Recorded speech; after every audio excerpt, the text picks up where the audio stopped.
Back to my YouTube channel once again the study hub education. तो last lecture में हमने nutrition in plants को पढ़ा था, कंप्लीट कर दिया था हमने न्यूट्रिशन इन प्लांट्स। आज हम देखेंगे न्यूट्रिशन इन एनिमल्स, यानी एनिमल्स में भी न्यूट्रिशन की प्रोसेस होती है, वो किस तरीके से होती है। आज हम उसको सीखेंगे और समझेंगे एग्जामिनेशन पॉइंट ऑफ व्यू से। सबसे पहले हम देखते हैं, देखिए एनिमल्स में जो न्यूट्रिशन दिया जाता है ना, वो न्यूट्रिशन इन अमीबा है, कहीं हद तक न्यूट्रिशन इन पैरामीशियम भी है और न्यूट्रिशन इन ह्यूमन बींग्स है। तो सबसे पहले हम न्यूट्रिशन इन अमीबा को देखते हैं, यानी कि अमीबा की न्यूट्रिशन समझने से पहले ये पता करना होगा कि अमीबा क्या है, मतलब अमीबा किस टाइप का ऑर्गेनिज्म है। जो ये अमीबा है ना, अमीबा नाम तो सुना ही होगा इसका प्रीवियस क्लासेस में। अमीबा जो होता है ये किस तरीके का ऑर्गेनिज्म है, अब हम ये देखेंगे। तो सबसे पहले ये देखो कि अमीबा जो है ना, ये एक प्रोटोजोआ होता है। क्या होता है? प्रोटोजोआ। अमीबा क्या है? प्रोटोजोआ होता है। पहली बात अमीबा के बारे में। दूसरी बात, अमीबा यूनिसेलुलर होता है। कैसा होता है? यूनिसेलुलर, यानी कि सिर्फ सिंगल सेल ऑर्गेनिज्म है, एक ही सेल से मिलके बना होता है। कौन? अमीबा। तीसरा इंपॉर्टेंट पॉइंट अमीबा के बारे में ये है कि ये रहता कहाँ है, इसका घर कहाँ है, अमीबा कहाँ रहता है। पहला तो ये प्रोटोजोआ होता है, नंबर 1। दूसरा, ये यूनिसेलुलर ऑर्गेनिज्म है। और तीसरा, ये कहाँ रहता है, इसका हैबिटेट क्या है। तो अमीबा ज़्यादातर आपको पॉन्ड्स में, लेक्स में या other type of water bodies में देखने के लिए मिलेगा। कहाँ देखने के लिए मिलेगा? पॉन्ड्स में, लेक में और वाटर बॉडीज में आपको अमीबा देखने के लिए मिलेगा। तो ये अमीबा के बारे में कुछ खास बातें हैं। शेप की बात करें कि अमीबा दिखता कैसा है, तो अमीबा का जो शेप होता है वो कुछ इरेगुलर शेप होता है। इस तरीके से अमीबा का शेप होता है, ये अमीबा का शेप होता है। अमीबा इस तरीके से हमें देखने के लिए मिलता है, ठीक है। अब हम देखेंगे कि अमीबा जो है ये किस तरीके का न्यूट्रिशन करता है, मतलब अमीबा में न्यूट्रिशन की प्रोसेस कैसे होती है, अमीबा कैसे अपने खाने को इनटेक करता है और उसको यूटिलाइज करता है। सबसे पहले हम इसके मोड ऑफ न्यूट्रिशन की बात करते हैं कि अमीबा का मोड ऑफ न्यूट्रिशन किस तरीके का होता है, ठीक है। मोड ऑफ न्यूट्रिशन मैंने प्रीवियस लेक्चर में पढ़ाया है, अगर आप लोगों ने नहीं देखा है तो आप उसको देख लीजिएगा जा करके, जिससे कि आपको पता चल जाए कि मोड ऑफ न्यूट्रिशन कितने तरीके के होते हैं। तो अमीबा का जो मोड ऑफ न्यूट्रिशन होता है वो हेटेरोट्रॉपिक मोड ऑफ न्यूट्रिशन होता है, मतलब वो दूसरे जीवों पर डिपेंड होकर के वहाँ से अपने फूड को लेता है। हेटेरोट्रॉपिक मोड ऑफ न्यूट्रिशन में भी अमीबा का जो मोड ऑफ न्यूट्रिशन होता है वो होलोजोइक टाइप होता है। होलोजोइक होता है, ये इंपॉर्टेंट है। होलोजोइक मोड ऑफ न्यूट्रिशन करता है अमीबा। होलोजोइक मतलब अमीबा पूरे के पूरे फूड को अपनी बॉडी के अंदर लेकर के जाता है और फिर अंदर उसके न्यूट्रिशन, बॉडी के अंदर उसके न्यूट्रिशन की प्रोसेस कंप्लीट होती है। तो अब हम मैंने बताया था पिछले लेक्चर में, जहाँ मैंने होलोजोइक मोड ऑफ न्यूट्रिशन समझाया था कि कोई भी ऑर्गेनिज्म जो होलोजोइक मोड ऑफ न्यूट्रिशन करता है उसके न्यूट्रिशन की प्रोसेस 5 स्टेप्स में जाकर के कंप्लीट होती है। उसकी न्यूट्रिशन की प्रोसेस को करने के लिए 5 स्टेप्स यूज़ किए जाते हैं। जब इन्हीं 5 स्टेप्स को पूरा करने के बाद में उसकी न्यूट्रिशन की प्रोसेस कंप्लीट होती है जाकर के, जिसमें पहला स्टेप होता है इंजेशन, दूसरा स्टेप होता है डाइजेशन, तीसरा स्टेप होता है एब्जॉर्प्शन, चौथा स्टेप होता है एसिमिलेशन और 5वां स्टेप होता है इजेस्शन। यही 5 स्टेप्स के साथ में अमीबा भी, क्योंकि होलोजोइक टाइप ऑफ न्यूट्रिशन कर रहा है, तो अमीबा भी इन्हीं 5 स्टेप्स के साथ अपनी मोड ऑफ न्यूट्रिशन को कंप्लीट करता है। चलिए विद डायग्राम हम अमीबा का मोड ऑफ न्यूट्रिशन देखेंगे। ऑल्टरनेट ईयर्स पे सीबीएसई क्वेश्चन पूछती है इस टॉपिक से, यानी कि जैसे कि इस बार शायद अमीबा का क्वेश्चन नहीं आया था बोर्ड एग्जामिनेशन में, बट उससे पहले इसका क्वेश्चन आया था, ठीक है। चलिए, तो सबसे पहले हम देखते हैं इंजेस्शन, यानी कि पहली प्रोसेस क्या होती है होलोजोइक मोड ऑफ न्यूट्रिशन जो अमीबा करता है, इंजेशन कैसे करता है अमीबा। इंजेशन का मतलब होता है खाने को अंदर लेना, बॉडी के अंदर लेना या मुंह में लेना, उस प्रोसेस को हम बोलते हैं इंजेशन। अब क्या है कि अमीबा का एक इस तरीके का शेप होता है, तो इसका वेल डेवलप्ड माउथ तो होता नहीं है, माउथ पता नहीं इसका कहाँ पर है, वेल डेवलप्ड माउथ है नहीं, तो ये इंजेक्शन किसकी मदद से करेगा? इंजेक्शन को अमीबा क्या करता है, अमीबा के बाहर ये फिंगर लाइक प्रोजेक्शंस होती हैं, उंगलियों जैसे प्रोजेक्शंस निकले हुए होते हैं, इनको बोलते हैं स्यूडोपोडिया, इनको बोलते हैं अमीबा का स्यूडोपोडिया।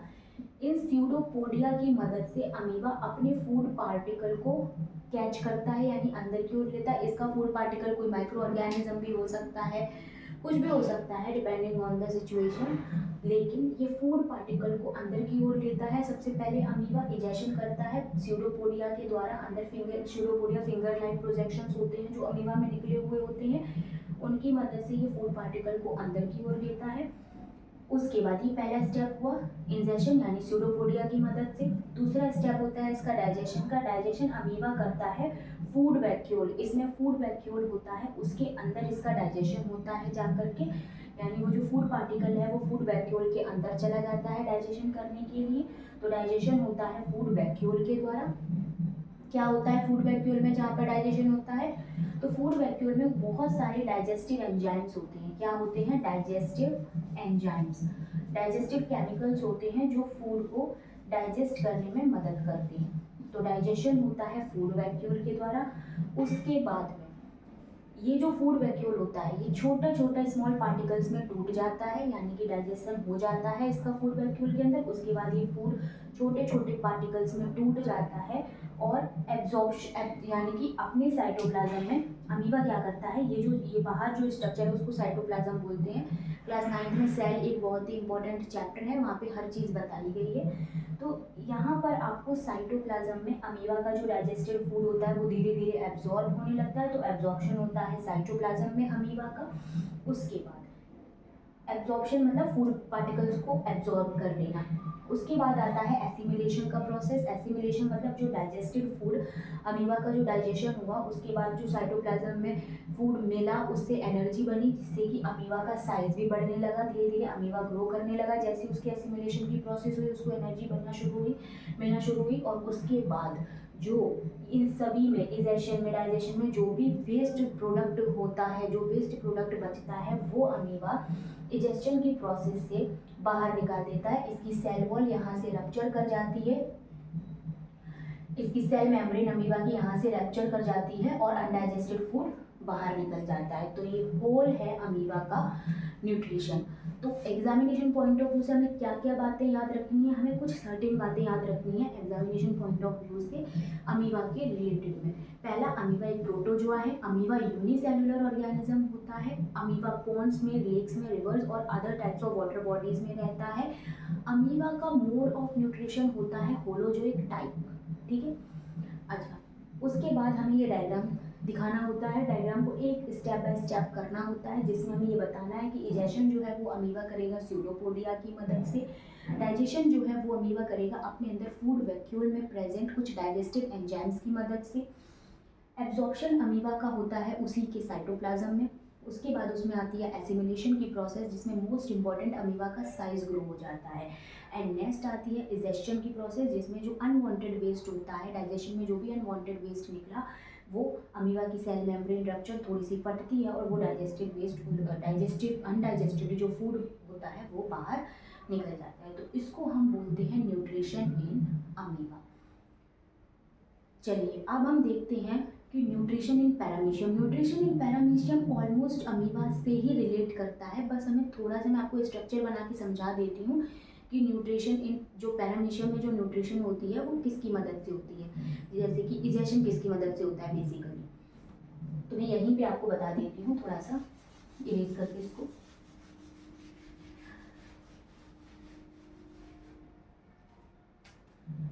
पैरामीशियम भी एक तरीके का यूनिसेलुलर ऑर्गेनिज्म है। पैरामीशियम भी एक तरीके का यूनिसेलुलर ऑर्गेनिज्म होता है।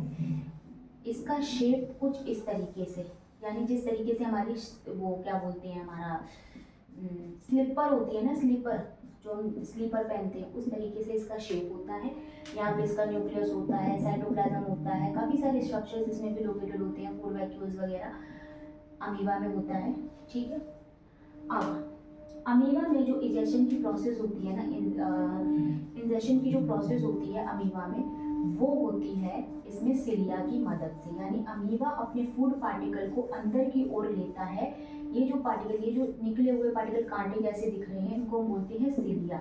इनकी मदद से अमीबा अपने फूड पार्टिकल को, ये इसका फूड पार्टिकल है, इसको अंदर लेगा और बाकी के जो भी स्टेप्स होंगे इसमें, डाइजेशन, एब्जॉर्प्शन, एसिमिलेशन, डिजेशन, वो सेम टू सेम अमीबा जैसा ही होगा। यानी अगर अमीबा का क्वेश्चन आ जाए या पैरामीशियम का क्वेश्चन आ जाए, दोनों बिल्कुल सेम है, बस अंतर सिर्फ इतना है कि अमीबा में जो फूड पार्टिकल जब अमीबा अंदर की ओर लेता है तो वो सीडोपोडिया की मदद से लेता है, वेयर एज पैरामीशियम जो होता है वो अपने फूड पार्टिकल को अंदर की ओर लेता है अपने स्ट्रक्चर जिनका नाम होता है सिलिया की मदद से। चलिए, तो यहाँ पर हमारा अमीबा और पैरामीशियम मैंने कोरिलेट करके आपको बता दिया। अब हम पढ़ेंगे nutrition in human beings, the most important topic, जिसमें आपको इतनी सारी चीज़ें याद रखनी है regarding examination point of view. तो अब हम न्यूट्रिशन इन ह्यूमन बींग्स पढ़ेंगे। चलिए, अब हम देखते हैं न्यूट्रिशन इन ह्यूमन बींग्स को, यानी ह्यूमन बींग्स में किस तरीके से न्यूट्रिशन होता है। बहुत इंपॉर्टेंट है ये एग्जामिनेशन पॉइंट ऑफ व्यू से। अगेन मैं बार बार ये बता देती हूँ आप लोगों को कि ये चीज़ें एग्जामिनेशन के लिए कितनी इंपॉर्टेंट है। तो आप थोड़ा सा फोकस के साथ इसको देखिएगा कि न्यूट्रिशन इन ह्यूमन बींग्स में किस तरीके का न्यूट्रिशन होता है। ह्यूमन बींग्स तो हम सभी जानते हैं, कौन है भाई human beings? We all are human beings, ठीक है। तो हम किस तरीके का न्यूट्रिशन करते हैं? तो भाई मोड ऑफ न्यूट्रिशन की अगर हम बात करते हैं तो हमारा मोड ऑफ न्यूट्रिशन होता है होलोजोइक टाइप। ये आपको पता ही होगा कि हम खाने को अपने बॉडी के अंदर ले जा करके न्यूट्रिशन इनटेक करते हैं या उससे अपने उस फूड को यूटिलाइज करते हैं अपनी बॉडी के अंदर ले जा करके, और इसको ये बोलते हैं होलोजोइक टाइप, जो कि हमने अमीबा और पैरामीशियम में भी देखा था। अब यहाँ पर इम्पॉर्टेंट है कि ह्यूमन बींग्स में किस तरीके से न्यूट्रिशन की प्रोसेस होती है। जिस तरीके से अमीबा और पैरामीशियम में न्यूट्रिशन की प्रोसेस हमने देखा बहुत सिंपल था, इतना कॉम्प्लिकेटेड नहीं था। बट वी मतलब human beings are the multi cellular organisms. हम मल्टी सेलुलर ऑर्गेनिजम्स हैं, हम सिर्फ एक सेल से मिलकर नहीं बने हैं, हम मल्टी सेलुलर ऑर्गेनिजम्स हैं। तो हमें जो न्यूट्रिशन की प्रोसेस होती है वो भी थोड़ी कॉम्प्लिकेटेड होती है। बहुत सारे ऑर्गन्स इन्वॉल्व होते हैं हमारे न्यूट्रिशन की प्रोसेस को कंप्लीट कराने के लिए। सबसे इम्पॉर्टेंट चीज़, हमारे न्यूट्रिशन की प्रोसेस शुरू होती है एलिमेंट्री कैनाल से। एलिमेंट्री कैनाल क्या होता है? एलिमेंट्री कैनाल एक लॉन्ग ट्यूब होती है जो माउथ से शुरू होती है और एनस पे खत्म होती है जाकर के। एक लंबी सी ट्यूब जिसकी लेंथ लगभग 9 मीटर की होती है। इसकी लेंथ लगभग कितनी होती है? 9 मीटर की होती है। किसकी? एलिमेंट्री कैनाल की। ये एलिमेंट्री कैनाल की शुरुआत हमारे माउथ से हो जाती है और एनस पे एलिमेंट्री कैनाल खत्म होती है जाकर के। 9 मीटर की लॉन्ग ट्यूब होती है और यहीं से इसी में अलग अलग पार्ट्स होते हैं जिनसे हमारे न्यूट्रिशन की जो प्रोसेस है वो होती है, कंप्लीट होती है। सबसे पहले क्या होता है, जब हम खाने को अपने मुंह में रखते हैं, इस प्रोसेस को बोला जाता है इजेशन। इस प्रोसेस को बोला जाता है इंजेशन, ठीक है, खाने को मुंह में रखने की प्रोसेस को। जैसे ही हम अपने खाने को मुंह में रखते हैं वैसे ही डाइजेशन की प्रोसेस स्टार्ट हो जाती है। सबसे पहला काम हमारे डाइजेशन में करते हैं टीथ। हमारी जो ये टीथ होते हैं, टीथ क्या करते हैं? हमारा जो फूड होता है उसको क्रशिंग और ग्राइंड करने का काम करते हैं। उसको क्रश और ग्राइंड करने का काम करते हैं, चबाने का काम करते हैं, यानी कि उसको फाइन पार्टिकल्स में कन्वर्ट करने का काम करते हैं। और टीथ की इसी प्रोसेस को मैस्टिकेशन बोलते हैं। मैस्टिकेशन का मतलब है crushing and grinding of the food by teeth. Teeth के द्वारा जो फूड का क्रश और ग्राइंड करना ही होता है उसको बोलते हैं मैस्टिकेशन। उसके बाद जैसे ही हमारा फूड पार्टिकल सिंपलर पीसेस में टूट जाता है टीथ की मदद से, उसके बाद हमारे फूड पार्टिकल में मिक्स होता है ये जो लिक्विड जो हमारे माउथ में हमेशा रहता है। इस लिक्विड का नाम होता है सलाइवा। नाम होता है सलाइवा। कौन निकालती है सलाइवा? हमारे माउथ को कौन देता है? सलेवरी ग्लैंड देती है। कौन देती है? Salivary gland. वो हमारे माउथ को सलाइवा देने का काम करती है। ये सलाइवा हमारे फूड जो क्रश वाला फूड है, जो टीथ ने क्रश किया है, उस फूड में मिक्स हो जाता है जाकर के। क्यों सलाइवा इम्पॉर्टेंट है उसमें मिक्स होना? इसके पीछे के दो कारण हैं। पहला कारण, ताकि हम अपने फूड को आसानी से अंदर स्वेलो कर सकें, निगल सकें। थोड़ा मॉइस्चराइजेशन वाला मिल जाएगा उसको, तो इससे थोड़ा निगलने में हमको आसानी होगी फूड को। इस वजह से सलाइवा मिक्स होता है, पहली चीज़। और दूसरी चीज़, देखिए जो भी हम फूड खाते हैं वो ज़्यादातर स्टार्च बेस्ड होता है, उसमें कंपोनेंट मेनली प्रेजेंट होता है स्टार्च। स्टार्च को डाइजेस्ट करने के लिए हमारी बॉडी को बहुत एनर्जी की रिक्वायरमेंट होती है, और वो ईजिली हमारी बॉडी में एब्जॉर्ब भी नहीं हो पाता है स्टार्च। तो स्टार्च को एक कंपाउंड होता है जिसको बोलते हैं माल्टोज, उसमें कन्वर्ट करने का काम करता है कौन? सलाइवा। क्यों? क्योंकि इसमें एक होता है सलेवरी एमाइलेज एंजाइम, वो ये काम करता है। देखिए मैं इसको आपको समझाती हूँ, यहाँ साइड में समझाती हूँ आपको इस चीज़ को, कि यहाँ पर हमारा होता है मुंह में सलेवरी ग्लैंड। कौन सी ग्लैंड होती है? Salivary gland.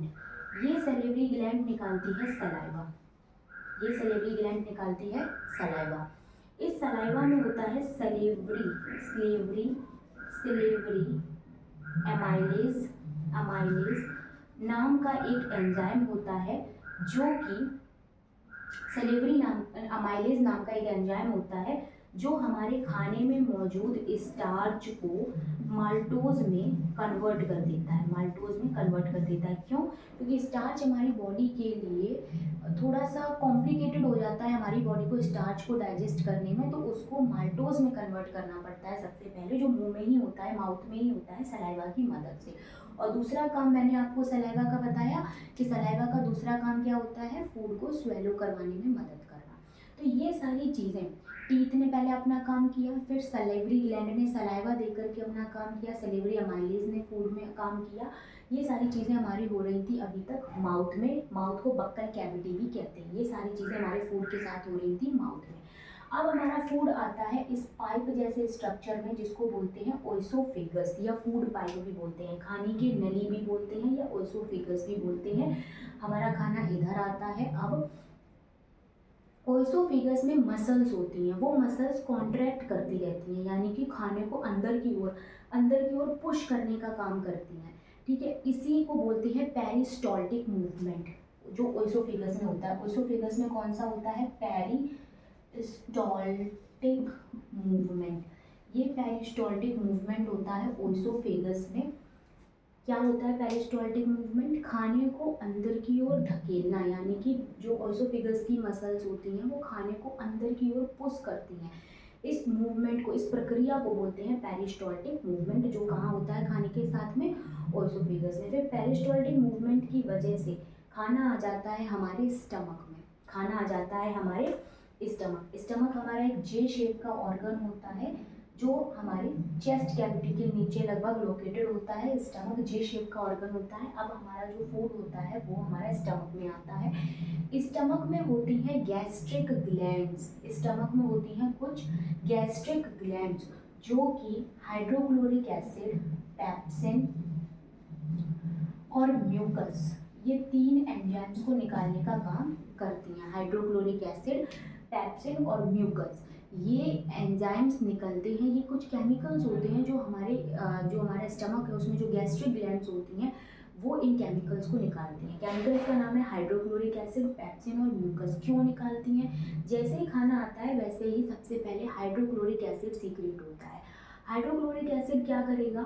खाने में मौजूद जो भी खाना हमारा आया है स्टमक में, उसमें मौजूद जो भी अनवांटेड बैक्टीरिया होगा, गंदगी होगी, उसको साफ करने का काम करेगा, पहली चीज़। दूसरी चीज़, हाइड्रोक्लोरिक एसिड पेप्सिन को एक्टिवेट भी करता है। ये जो दूसरा एंजाइम है पेप्सिन, ये जब ही काम कर पाएगा जब इसको एसिडिक मीडियम मिलेगा, और वो एसिडिक मीडियम कौन देता है? पेप्सिन देता है। जो पेप्सिन होता है, अब वो क्या करेगा? खाने में मौजूद जितनी भी प्रोटीन होगी, मेरी बात ध्यान से सुनिएगा, P for pepsin, P for protein, खाने में मौजूद जितनी भी प्रोटीन होगी उसको डाइजेस्ट करना स्टार्ट कर देता है कौन? पेप्सिन। तो हाइड्रोक्लोरिक एसिड का काम समझ आ गया, पेप्सिन का काम समझ आ गया। म्यूकस का क्या क्या काम होता है भाई? देखिए हमारे पेट में जो ये हाइड्रोक्लोरिक एसिड है, क्योंकि इसका एसिडिक मीडियम है तो हमारे स्टमक के लिए थोड़ा नुकसानदायक होता है। तो स्टमक के वॉल्स खराब ना हो जाएं, क्योंकि इसका मीडियम एसिडिक है या हाइड्रोक्लोरिक एसिड ज़्यादा ना सीक्रेट हो जाए, उसको रोकने का काम करता है म्यूकस। तो ये तीनों ही हो जाते हैं। अब फूड आता है हमारा स्मॉल इंटेस्टाइन। हमारा फूड कहाँ आता है? स्मॉल इंटेस्टाइन में। स्मॉल इंटेस्टाइन जो होती है इसकी लेंथ लगभग, स्मॉल इंटेस्टाइन 20 फीट या फिर 6 मीटर लॉन्ग होती है। 20 फीट या फिर 6 मीटर लॉन्ग एक ऑर्गन है हमारे डाइजेस्टिव सिस्टम का, और कहा जाता है कि सबसे बड़ा पार्ट होता है स्मॉल इंटेस्टाइन हमारे डाइजेस्टिव सिस्टम में। यहाँ से आपके मन में एक क्वेश्चन उठना चाहिए कि स्मॉल इंटेस्टाइन को कहा गया है कि ये हमारी एलिमेंट्री कैनाल का या डाइजेस्टिव सिस्टम का सबसे बड़ा पार्ट होता है, लेकिन इसका नाम स्मॉल इंटेस्टाइन क्यों पड़ा? इसकी लेंथ भी अच्छी खासी है, 20 फीट में है और 6 मीटर में है, तो भी इसका नाम स्मॉल इंटेस्टाइन क्यों पड़ा? इसका नाम तो लार्ज इंटेस्टाइन होना चाहिए था कायदे से। देखिए, स्मॉल इंटेस्टाइन की लेंथ काफ़ी लंबी होती है, लेकिन इसको थोड़ी सी जगह चाहिए होती है। कॉइलिंग फॉर्म में होती है, कॉइलिंग फॉर्म में होती है, इसको थोड़ी सी जगह चाहिए होती है, अपने आप को कॉइल कर लेती है ये, और थोड़े से स्पेस में अपने आप को समेट लेती है, इसीलिए इसका नाम स्मॉल इंटेस्टाइन पड़ा। ठीक है, स्मॉल इंटेस्टाइन पड़ा। अब क्या होता है, खाना हमारा स्टमक से स्मॉल इंटेस्टाइन में आता है, वो भी एक स्पिंचर मसल होती है उसके द्वारा, पायलोरिक स्पिंचर के द्वारा, पायलोरिक स्पिंचर के द्वारा। जितनी भी ये स्पिंचर्स मसल्स होती हैं, ये क्या करती हैं? चीज़ों को आगे बढ़ाने का काम करती हैं। जैसे यहाँ पर पेरिस्टोल्टिक मूवमेंट आगे बढ़ा रहा था फूड को एसोफेगस से, वैसे ही यहाँ पर एक छोटी सी मसल होती है, वो क्या करती है, स्टमक के नीचे लोकेटेड होती है, वो क्या करती है, खाना स्टमक में जो होता है उसको स्मॉल इंटेस्टाइन में भेजती है, थोड़ा सा ओपन करा करके, ओपनिंग दे करके, स्पिंचर मसल जिसका नाम होता है पायलोरिक स्पिंचर। अब खाना हमारा स्मॉल इंटेस्टाइन में आ जाता है, और कहा जाता है कि स्मॉल इंटेस्टाइन में कंप्लीट डाइजेशन होता है जाकर के फूड का कंप्लीट डाइजेशन स्मॉल इंटेस्टाइन में होता है जाकर के। और इसकी मदद कौन करवाता है? स्मॉल इंटेस्टाइन की मदद करते हैं दो ग्लैंड्स, स्मॉल इंटेस्टाइन की मदद करते हैं फूड के डाइजेशन को कंप्लीट कराने के लिए। क्या करके? देखिए, सबसे पहले जो लिवर होता है ना, लिवर, ये एक जूस देता है स्मॉल इंटेस्टाइन को। जैसे स्मॉल इंटेस्टाइन में खाना आता है, एक जूस देता है, उस जूस का नाम होता है बाइल। ये स्मॉल इंटेस्टाइन में देता है कौन? लिवर। लिवर बाइल जूस बना लेता है, उसको स्मॉल इंटेस्टाइन को दे देता है। स्मॉल इंटेस्टाइन में जो खाना होता है उसको डाइजेस्ट करने में बाइल क्या करता है? जो भी खाने में मौजूद फैट्स है उसको तोड़ने का काम करता है, फैट को तोड़ने का काम करता है कौन? Bile juice. और जो अभी तक फूड आया था हमारे स्टमक से स्मॉल इंटेस्टाइन में, वो एसिडिक होता है, उसको बेसिक नेचर भी प्रोवाइड करने का काम करता है कौन? बाइल जूस, जो कि लीवर में बनता है। लीवर देता है स्मॉल इंटेस्टाइन को फैट, जो खाने में मौजूद फैट है उसको तोड़ने के लिए। तो लीवर का काम, मतलब जितना भी बाइल जूस जरूरी होता है स्मॉल इंटेस्टाइन को, वो लीवर दे देता है स्मॉल इंटेस्टाइन को। बचा हुआ बाइल जूस जो होता है वो लीवर अपनी ही एक, इसमें एक छोटी सी पॉकेट जैसा स्ट्रक्चर होता है जिसको गॉल ब्लैडर बोलते हैं, वहाँ पर स्टोर कर लेता है। ठीक है, उसके बाद होता है हमारा एक ये लीफ जैसा स्ट्रक्चर जिसको बोलते हैं पैनक्रियाज। पैनक्रियाज भी स्मॉल इंटेस्टाइन को कुछ केमिकल्स देती है फूड को डाइजेस्ट करने के लिए। उन केमिकल्स का नाम होता है, एक तो केमिकल का नाम होता है ट्रिप्सिन, एक नाम होता है लाइपेज, और एक होता है अमाइलेज।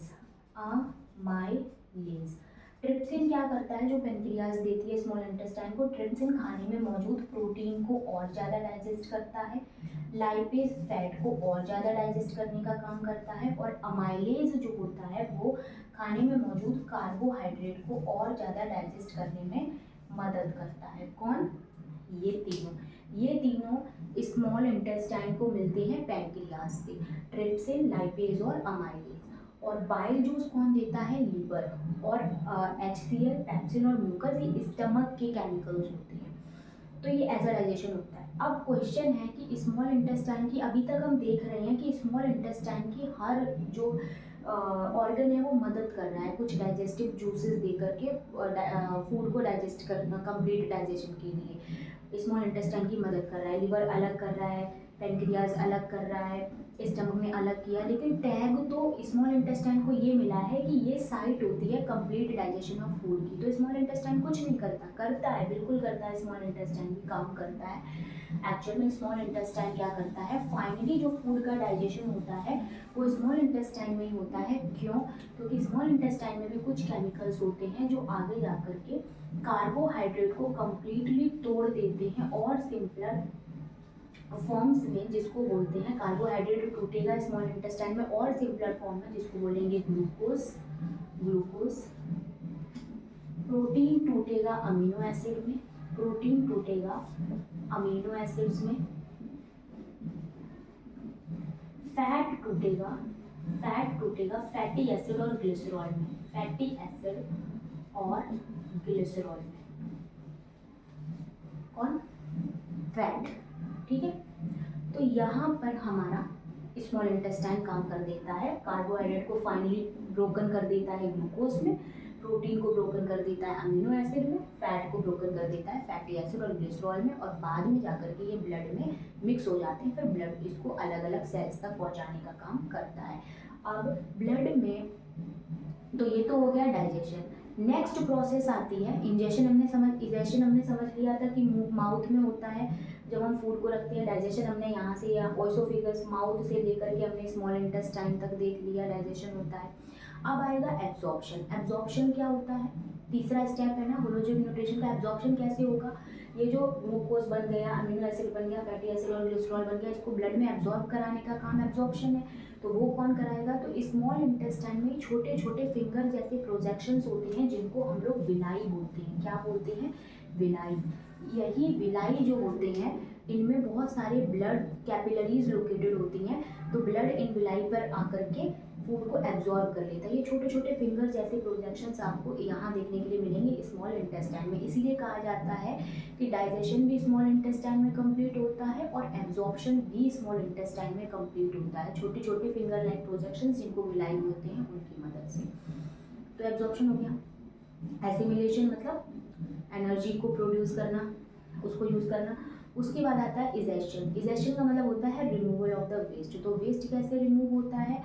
जो अनवांटेड वेस्ट। अब क्या हुआ कि जो अनडाइजेस्टेड फूड होता है, कुछ फूड ऐसा होता है जो प्रॉपरली डाइजेस्टेड नहीं हो पाता है स्मॉल इंटेस्टाइन के द्वारा, वो हमारा जाता है लार्ज इंटेस्टाइन में। लार्ज इंटेस्टाइन में जाता है और उसमें मौजूद, उस अनडाइजेस्टेड फूड में मौजूद जो भी वाटर होगा वो हमारी लार्ज इंटेस्टाइन एब्जॉर्ब कर लेगी, और बाकी का मटेरियल जो होता है वो हमारी लार्ज इंटेस्टाइन रेक्टम को देगी। रेक्टम में वो स्टोर होगा और एनस से बाहर निकल जाएगा। तो ये पूरी प्रोसेस होती है digestion nutrition in human beings में।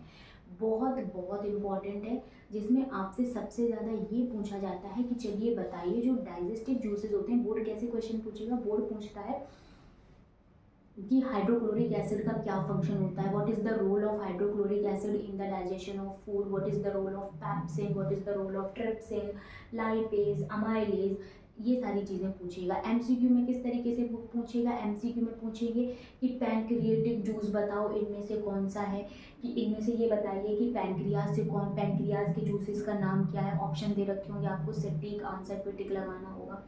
तो ये सारी चीज़ होती है। वाइल का फंक्शन बताइए। वाइल बहुत इंपॉर्टेंट है, वाइल का फंक्शन क्या होता है। और ये भी पूछेगा कि आखिरी में कार्बोहाइड्रेट किस में टूटता है, प्रोटीन किस में टूटता है और फैट किस में टूटता है। और सबसे इम्पॉर्टेंट क्वेश्चन ये है कि स्मॉल इंटेस्टाइन में ऐसा क्या होता है जो एब्जॉर्प्शन करवाने में मदद करता है। तो वेरी सिंपल, विलाई फिंगर जैसे स्ट्रक्चर्स होते हैं जो स्मॉल इंटेस्टाइन में होते हैं, जिनसे कि खाने को एब्जॉर्ब कर लिया जाता है। And this is your final talk to the nutrition in human beings, and this is very very important regarding examination point of view। तो मैंने यहाँ पे आपको डिटेल में समझा दिया है, आप इसको अच्छे से और पढ़ लीजिएगा एक आध बार, आपका ये टॉपिक कंप्लीट हो जाएगा। नेक्स्ट लेक्चर में अब हम मिलेंगे सेकेंड लाइफ प्रोसेस, जिसका नाम होता है रेस्पिरेशन, उसके साथ में। Till then keep learning, keep watching and keep exploring. Thank you very much.